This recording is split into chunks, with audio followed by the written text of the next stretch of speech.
नमस्कार, जन टीवी देख रहे हैं आप। मैं श्वेता शर्मा आपके साथ। खबरों की शुरुआत से पहले एक नजर डालेंगे अभी की हेडलाइंस पर।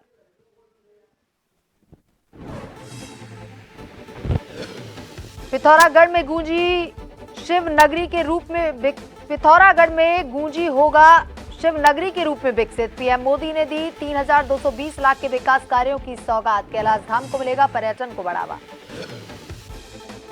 अंतर्राष्ट्रीय महिला दिवस आज पूर्व संध्या पर हुआ राजभवन में नारी शक्ति राष्ट्र शक्ति समारोह। राज्यपाल ने उत्कृष्ट कार्य करने वाली महिलाओं को किया सम्मानित।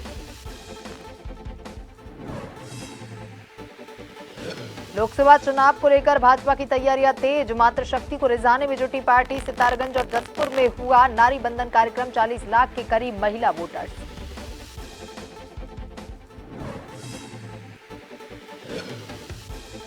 महाशिवरात्रि आज सुबह से ही भोलेनाथ के मंदिरों में लगा भक्तों का तांता। कावड़ियों के मेले को लेकर चप्पे चप्पे पर पुलिस तैनात। वहीं 10 मई को खुल जाएंगे केदारनाथ के कपाट। उत्तराखंड में मौसम में होने वाला है बड़ा बदलाव। 10 से 11 मार्च तक फिर बिगड़ेगा मौसम का मिजाज। बारिश और बर्फबारी की भविष्यवाणी।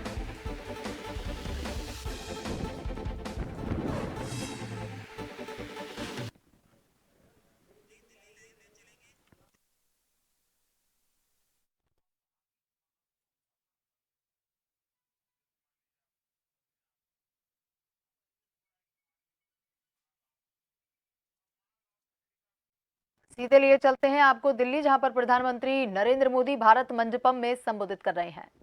वो पहला गांव, वहां के कुछ चीजें खरीद करके अपने गांव ले जाओगे, देश की एकता को हमेशा हमेशा बनाए रखने में काम आएगा। तो कभी आप ऐसे विषयों को भी अगर प्रमोट कर सकते हैं तो बहुत अच्छा होगा। बिल्कुल। बहुत सारे मंदिर कवर किए हैं मैंने अपने वीडियोस में, और आपका बहुत बड़ा थैंक यू, क्योंकि अब सारे ही मंदिरों को बहुत ही नया रूप मिल चुका है। So thank you for that. Thank you. And now let's recognize the best creator in tech category. और इसके विनर हैं टेक्निकल गुरुजी के नाम से जाने जाने वाले गौरव चौधरी। आपका पहला टेक चैनल है जो 1 करोड़ सब्सक्राइबर्स के मार्क को क्रॉस कर गया। And you even covered UPI in Paris. That's Gaurav Chaudhary.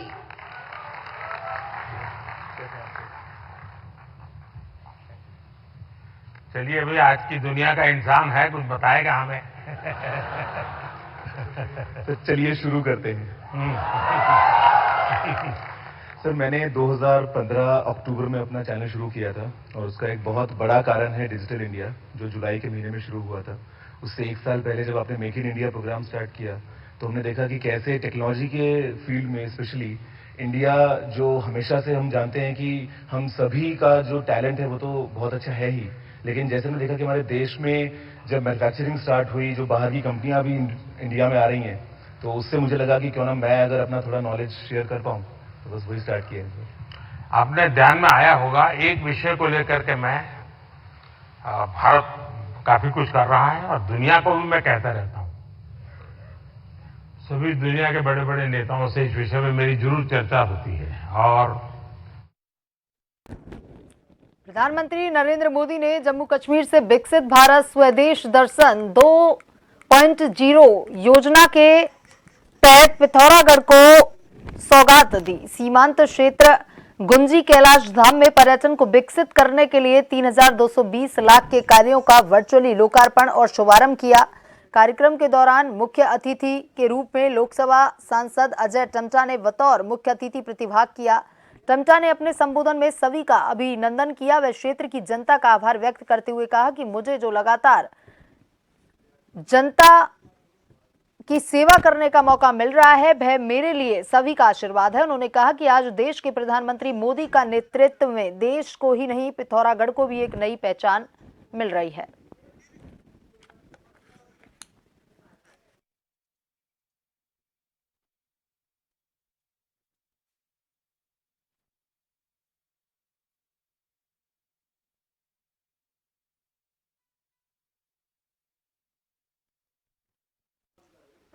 धाम का विकास किया जा रहा है। इसके प्रथम चरण के अंतर्गत आज 32 करोड़ की योजनाओं की शुरुआत माननीय प्रधानमंत्री जी के द्वारा हुई है। इसके अंतर्गत कैलाश धाम की स्थापना की जाएगी। प्रथम चरण में यहाँ पर टूरिस्ट फैसिलिटी केंद्र और कुछ रहने की आवास की व्यवस्थाएं की जा रही है और टोटल 32 करोड़ का काम की आज शुरुआत होगी। सौभाग्यशाली है कि जिस प्रकार से सीमा क्षेत्र के गांवों को वाइब्रेंट प्लेस और पहला गांव करके संबोधित किया था माननीय प्रधानमंत्री जी ने, आज कैलाश धाम के रूप में स्थापित किया गया और उसके लिए एक बहुत बड़ी योजना बनाई गई है, जिससे पूरी पर्यटन तीर्थयात्री ऐसे सारे लोग वहां आगमन आकर के लगातार इस क्षेत्र के अंदर भगवान शंकर के उस धाम का जा सके।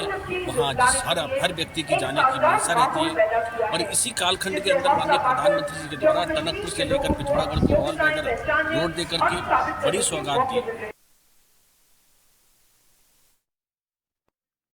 राज्यपाल लेफ्टिनेंट जनरल गुरमीत सिंह ने गुरुवार को राजभवन में अंतर्राष्ट्रीय महिला दिवस की पूर्व संध्या में आयोजित नारी शक्ति राष्ट्र शक्ति सम्मान समारोह में विभिन्न क्षेत्रों से उत्कृष्ट कार्य करने वाली महिलाओं को सम्मानित किया।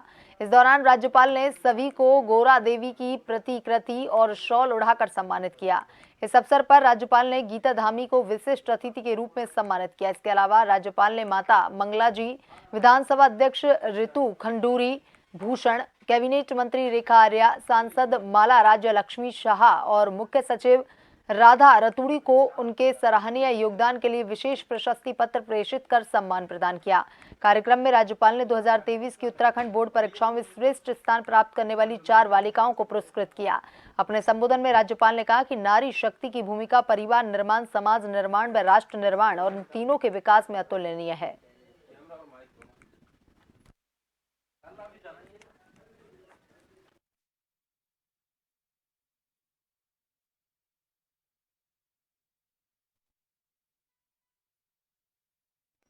अल्मोड़ा पिथौरागढ़ लोकसभा सीट से टिकट के दावेदारों में उत्तराखंड की कैबिनेट मंत्री रेखा आर्या का नाम भी काफी सुर्खियों में था। अंत में पार्टी हाईकमान ने एक बार फिर से सांसद अजय टम्टा को अल्मोड़ा लोकसभा का टिकट थमा दिया।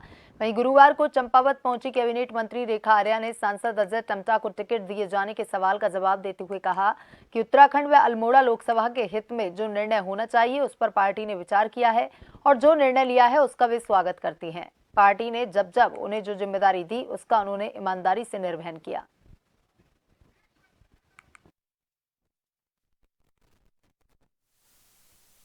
उत्तराखंड के हित में और अल्मोड़ा पिथौरागढ़ लोकसभा सीट के हित में जो निर्णय होना चाहिए उसके लिए पार्टी ने जो विचार किया है, मुझे लगता है कि हम सब उसका स्वागत करते हैं। मैंने पहले भी कहा है, पार्टी ने जब जब जो जिम्मेदारियां दी हैं मैंने उसका निर्वहन किया है।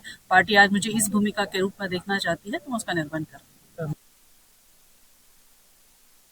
लोकसभा चुनाव में इतिहास रचने की कवायद में जुटी बीजेपी का पूरा फोकस इस बार राज्य की आधी आबादी यानी कि मातृशक्ति पर है। पिछले लोकसभा चुनाव में बीजेपी को प्रदेश में तकरीबन 61% वोट मिला था, जबकि विपक्षी कांग्रेस को 31% के आसपास। बीजेपी के अंदरूनी आकलन के मुताबिक 61% वोट में सबसे ज्यादा मातृशक्ति का वोट बीजेपी को मिला।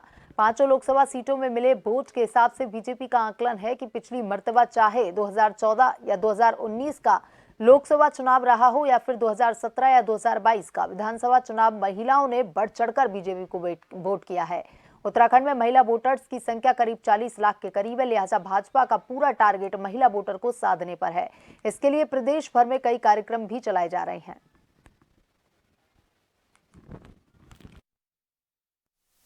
भारतीय जनता पार्टी निरंतर महिला सशक्तिकरण के लिए, महिलाओं के उत्थान और प्रगति के लिए कार्य कर रही है। देश के यशस्वी प्रधानमंत्री नरेंद्र भाई मोदी जी के द्वारा भी महिलाओं के सम्मान के लिए बहुत सारी योजनाएं, उनके जन कल्याण की योजनाएं चलाई रही हैं और उत्तराखंड राज्य में महिलाओं का बहुत ही उनके प्रति स्नेह भी, आदर भी हमेशा बना हुआ है। जिस तरीके से वो महिलाओं के लिए महिला सम्मान निधि है, महिलाओं की जो पेंशन बढ़ाने का काम किया है, जो राशन लोगों को मिल रहा है, जो अंत्योदय की योजनाएं हैं, जो लोगों को मेडिकल फैसिलिटी मिल रही है, सब महिलाएं इनसे प्रभावित होती हैं। तो भारतीय जनता पार्टी का स्पष्ट रूप से मानना भी है और हम लगातार महिलाओं के सम्मान में विभिन्न कार्यक्रम भी करते हैं।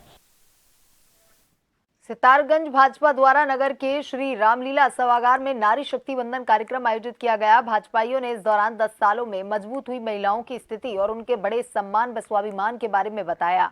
कार्यक्रम में बोलते हुए बतौर मुख्य अतिथि भाजपा मंडल अध्यक्ष आदेश चौहान ने कहा कि भारत की महिला पूरे देश को दिशा दे रही हैं। देश में प्रथम व्यक्ति के रूप में राष्ट्रपति द्रौपदी मुर्मू समस्त महिला शक्ति का गौरव बढ़ा रही हैं।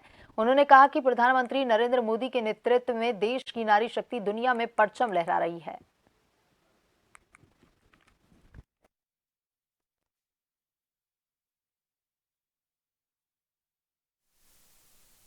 इस रैली का एक उद्देश्य हमारा समाज में, नारियों में और बाकी सभी लोगों में एक जागरूकता फैलाना है कि नारी को सिर्फ एक पहले के तरह नारी ना समझें। अब आज की नारी सशक्त हो चुकी है और प्रधानमंत्री मोदी जी ने नारियों को सशक्त करने में एक बहुत बड़ी एक रोल उनका रहा है।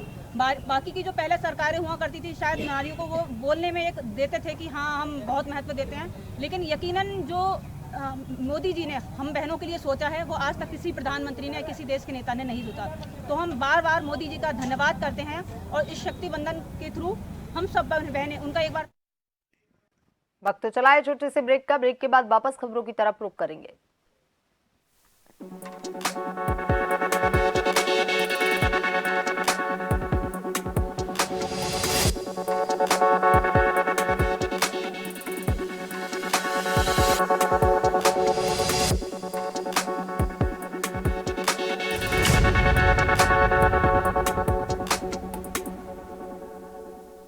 ऊर्जा उत्पादन का यह नया इकोसिस्टम परिणाम है यशस्वी प्रधानमंत्री नरेंद्र मोदी जी के विजन एवं माननीय मुख्यमंत्री योगी आदित्यनाथ के नेतृत्व में लागू हुई सौर ऊर्जा नीति का। निजी आवास पर ग्रिड संयोजित सोलर रूफटॉप संयंत्र लगवाने पर आकर्षक अनुदान की व्यवस्था है। 3 किलोवाट का संयंत्र लगवाने पर 1,95,000 का खर्च आता है, लेकिन केंद्र सरकार से 43,764 रुपए एवं राज्य सरकार से 30,000 रुपए का अनुदान प्राप्त होने से कुल लागत मात्र 1,21,236 रुपए ही रह जाती है। सोलर रूफटॉप संयंत्र से बिजली के बिल में भारी कमी का लाभ दशकों तक मिलता है। सोलर रूफटॉप संयंत्र लगाने की व्यवस्था भी सरकार की तरफ से की जाती है। इसके लिए www.solarrooftop.gov.in पर पंजीकरण कराना अनिवार्य है। रोशन प्रदेश, उत्तर प्रदेश। मर्यादा पुरुषोत्तम प्रभु श्री राम के बाल विग्रह की प्राण प्रतिष्ठा का साक्षी बना सप्तपुरियों में प्रथम श्री अयोध्या धाम। राम लोक की स्मृतियों में, पर्वत से लेकर परंपराओं में सर्वत्र समाये हुए हैं। चहुं ओर राम नाम का जय घोष, चौक चौराहे पर श्री राम का प्रतिबिंब, आस्था की पुष्प वर्षा, यत्र तत्र सर्वत्र हर्ष में मगन श्रद्धालुओं का जन सैलाब। हर क्षेत्र के लोकप्रिय और गणमान्य महानुभाव बने श्री राम उत्सव के साक्षी। विश्व स्तरीय एयरपोर्ट, रेलवे स्टेशन, उच्च श्रेणी की ट्रेनों, बेहतर सड़कों एवं लो राइज ईवी बसों ने बनाया सुगम। अटूट आस्था के इस समारोह के कुशल प्रबंधन में श्री राम जन्मभूमि पथ, राम पथ, धर्म पथ, भक्ति पथ जैसे कॉरिडोर ने निभाई उपयोगी भूमिका। श्री रामोत्सव, राष्ट्र की चेतना को नया विस्तार।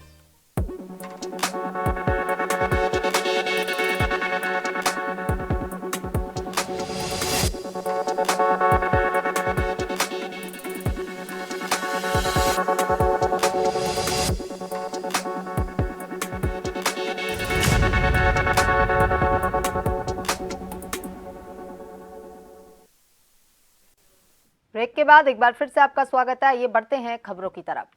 जसपुर नगर मंडल महिला मोर्चे के नेतृत्व में महिला मातृशक्ति बंधन के निमित्त कार्यक्रम का आयोजन आकांक्षा ठाकुर की नेतृत्व में किया गया, जिसमें भाजपा के पूर्व विधायक डॉक्टर शैलेंद्र मोहन सिंघल ने झंडी दिखाकर विशाल महिला रैली का शुभारंभ किया।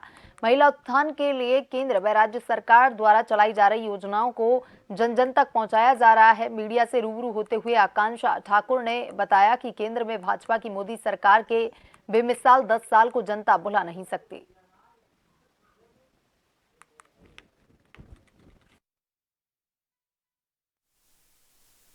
हर नारी शक्ति अपने घर से निकलकर प्रदेश तक, जिले तक, विधानसभा तक, नगर तक हर जगह ये रैली का आयोजन कर रहे हैं। और इस रैली को निकालने का मेन मकसद ये है, जो आज तक मोदी सरकार ने जितने भी कार्य किए हैं, इन 5 साल तो नहीं कहूँगी, 10 साल कहूँगी बेमिसाल।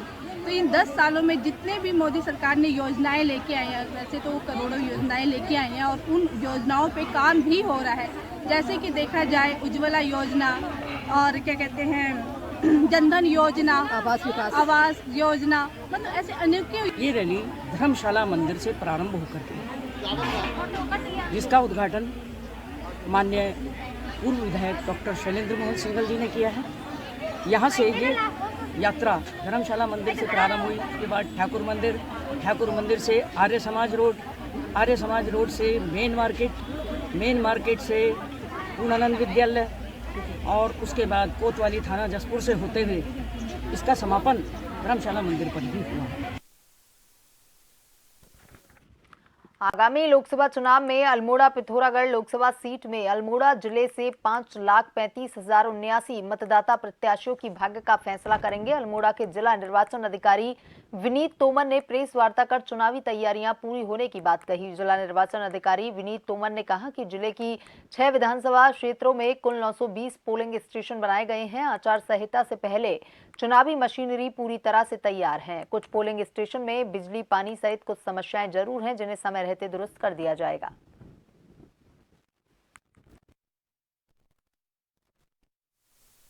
पूरे जनपद में लगभग 5,35,000 के आसपास वोटर्स हैं और सर्विस वोटर्स हमारे लगभग 7,000 के आसपास हैं। 5 हमारे ट्रांसजेंडर वोटर्स हैं। टोटल हमारे 920 पोलिंग स्टेशन हैं, जिसमें 820 पोलिंग स्टेशन लोकेशंस हैं और 6 विधानसभाएं हैं। हमारी जनपद की पूरी तैयारी हो चुकी है। जो हमारी टीमें बनाई जानी थी, जो FST SST रहती है, उनका हम गठन कर चुके हैं, उनको पर्याप्त ट्रेनिंग हम करा चुके हैं। तो जब भी इलेक्शन अनाउंस होता है, हमारी पूरी मशीनरी काम करने की तैयारी की स्थिति में है। देखिए, लगभग 920 पोलिंग स्टेशन है, सभी का सर्वे कराया जा चुका है। कुछ ऐसे पोलिंग स्टेशन अभी है जिसमें पानी की व्यवस्था या रैंप में कमी है, तो वो हमारा पोलिंग स्टेशन जो लोग डेट आएगी उससे पहले व्यवस्थाएं सुनिश्चित कर ली जाएंगी। नैनीताल में एसएसपी प्रहलाद नारायण मीना के निर्देशन में पुलिस टीम ने तल्लीताल से मल्लीताल तक फ्लैग मार्च निकाला। फ्लैग मार्च के माध्यम से पुलिस ने आम जनता को निष्पक्ष भयमुक्त मतदान करने के लिए जागरूक किया। तल्लीताल थाना अध्यक्ष रमेश वोरा ने बताया कि लोकसभा चुनाव 2024 को शांतिपूर्ण संपन्न करवाए जाने, निर्भीक और निष्पक्ष मतदान हेतु पर्याप्त मात्रा में पुलिस बल उपलब्ध है।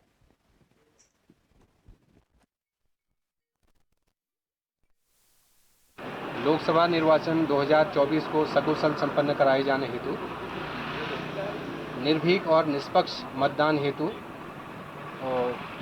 पर्याप्त मात्रा में पुलिस बल उपलब्ध है और उसी के उपलक्ष्य में आज यहाँ पर एक फ्लैग मार्च हमारे थाना क्षेत्र में किया जा रहा है, जिसमें आम जनता को जागरूक किया जा रहा है कि आप 100% अपने मत का प्रयोग करें और बिना किसी लालच और दबाव के मतदान करें।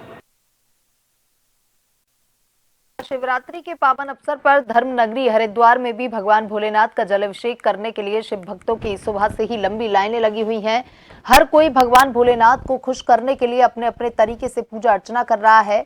हरिद्वार के कनखल भगवान शंकर की ससुराल दक्ष मंदिर में भी शिव भक्त सुबह से लाइनों में लगकर अपनी अपनी बारी का इंतजार जलाभिषेक कर रहे हैं। मान्यता है कि इस दिन भगवान भोलेनाथ का विवाह हुआ। महाशिवरात्रि के दिन जो भक्त भोलेनाथ की सच्चे मन से आराधना करते हैं, उनकी सभी मनोकामनाएं पूर्ण होती हैं। महाशिवरात्रि के पावन अवसर पर धर्मनगरी हरिद्वार में भी भगवान भोलेनाथ का जलाभिषेक करने के लिए सुबह से ही लंबी लंबी कतारें लगी हुई हैं। सुबह 4 बजे से ही यहां पर शिव भक्तों का जुटना शुरू हो गया था। हर कोई भगवान भोलेनाथ को खुश करने के लिए अपने अपने तरीके से पूजा अर्चना कर रहा है। हरिद्वार में भी कनखल, जो कि भगवान शंकर की ससुराल है, वहां के दक्ष मंदिर में भी शिव भक्त सुबह 4 बजे से ही लाइनों में लगकर अपनी बारी का इंतजार करते हुए देखे गए हैं। जलाभिषेक भगवान शिव का किया जा रहा है। मान्यता है कि इस दिन भगवान भोलेनाथ का विवाह हुआ था और महाशिवरात्रि के दिन जो भक्त भोलेनाथ की आराधना करते हैं, उनकी मनोकामना पूर्ण होती है। भगवान शिव का विवाह की रात्रि को महाशिवरात्रि कहा जाता है और ये वही भूमि है जिस भूमि के कारण देश में महाशिवरात्रि का दुनिया में ये पर्व मनाया जाता है। ये भगवान की ससुराल है और भगवान शिव और सती का दुनिया का प्रथम विवाह इसी भूमि पर हुआ था। महाशिवरात्रि पर यहाँ बहुत भक्तों का मेला लगता है। भक्त अपनी मनोकामना लेकर आते हैं और दक्षिणेश्वर महादेव सबकी इच्छा को पूरा करते हैं और दूर दूर से लोग आते हैं कांवड़ लेकर, क्योंकि यहाँ की बहुत मान्यता है और ये शंकर भगवान की ससुराल है। और यहाँ पर जो है हर साल इसी प्रकार से श्रद्धालुओं का मेला लगता है। रामलला के प्रति सनातन धर्म के लोगों की भक्ति हमेशा से उफान पर रही है। अयोध्या के मंदिर बनने के बाद श्रद्धालुओं की भक्ति चरम पर है। राम भक्ति में डूबे उत्तराखंड के रामनगर निवासी डेंटिस्ट ने एक्रेलिक रेजिन से रामलला की सुंदर प्रतिमा बनाई है। डॉक्टर का कहना है कि वो रामलला की मूर्तियां बनाकर लोगों को निःशुल्क वितरित करना चाहते हैं। शहर के प्रसिद्ध डेंटिस्ट अमित शर्मा ने दांतों के उपचार में इस्तेमाल किए जाने वाले एक्रेलिक रेजिन से रामलला की मूर्ति बनाई है।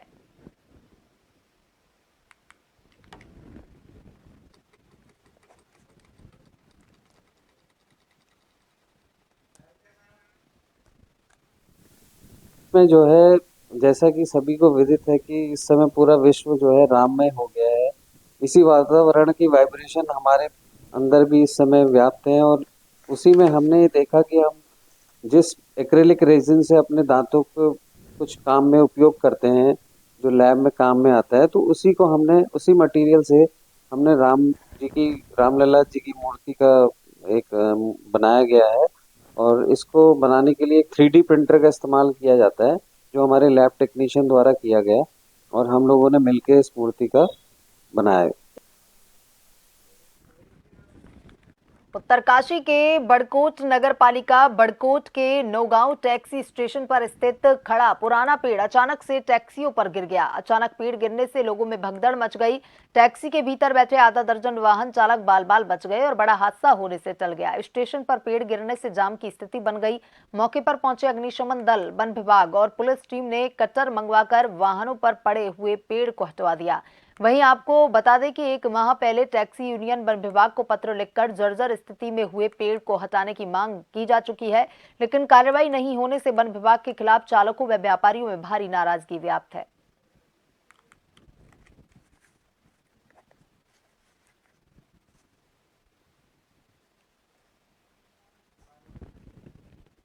जो है अभी थोड़ी देर पहले यहीं गाड़ी के अंदर बैठे हुए थे और अचानक से ना कुछ हवा चली ना कुछ, अचानक से जो पेड़ जो गिर के जो है सीधी गाड़ी के ऊपर आया।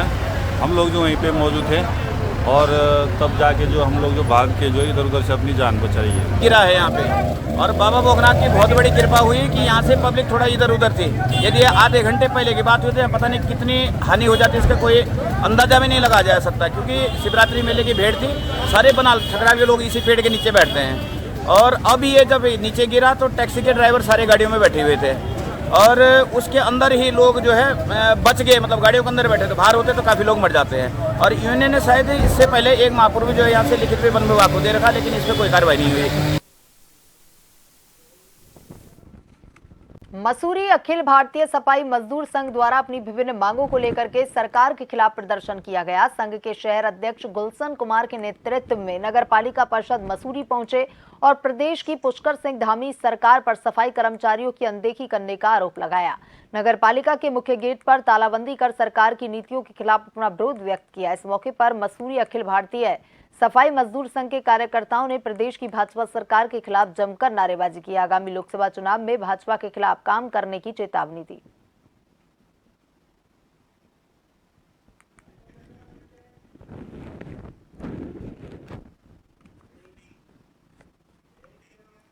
बुलेटिन में अभी तक के लिए इतना ही। बने रहिए जन टीवी के साथ। नमस्कार।